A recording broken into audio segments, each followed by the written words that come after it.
Hello.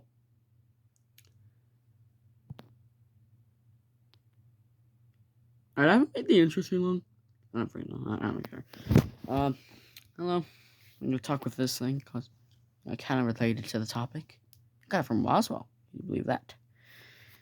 Uh, ever heard of War of the Worlds? But you haven't, or maybe you have. I don't know. You might just understand it. I'm gonna stop talking because that's annoying. This is my personal copy of the War of the Worlds book written in 1997 by H.G. Wells. Now, there's a lot of cool history with this book, but it basically just runs down to that this book is, as my friend called it, the granddaddy of sci-fi. This book and another thing that I don't remember the name of both made up sci-fi. So if you like sci-fi, you can thank this book. Now, you've probably heard of the film from 2005 featuring Tom Hanks, I think it was his name. Yeah, very good film, I'd say. I mean, it's not too accurate, but it does have one thing that this book doesn't seem to get right, that these things have three legs. I mean, it has three laser beams.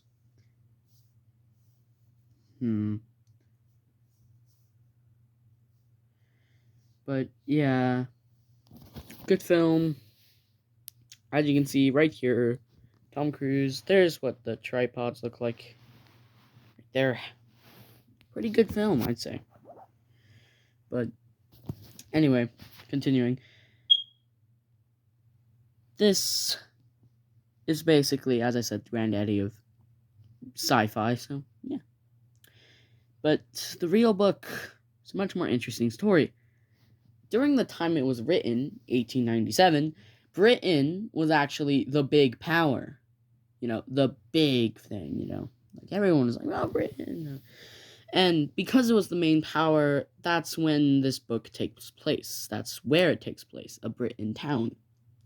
It talks about the invasions of the Martians, which, like in the film, take the form of weird octopus.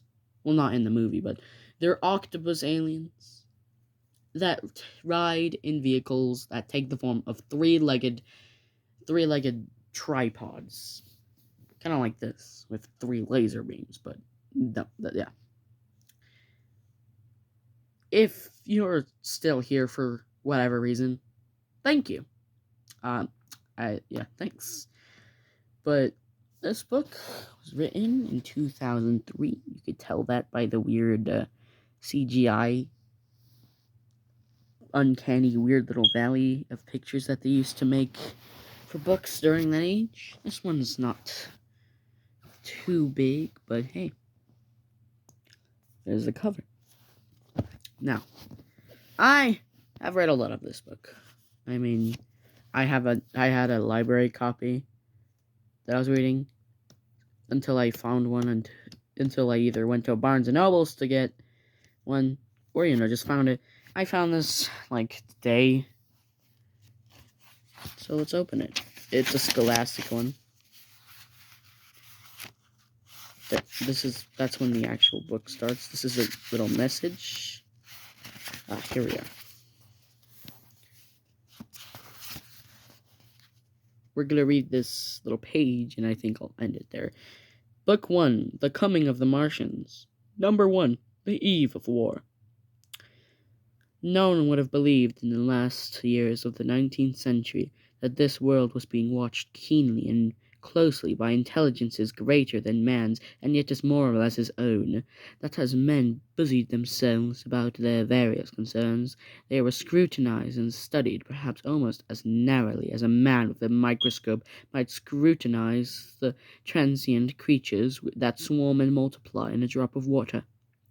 With infinite complacency, men went to and fro over this globe, about their little affairs, serene in their assurance of their empire over the matter.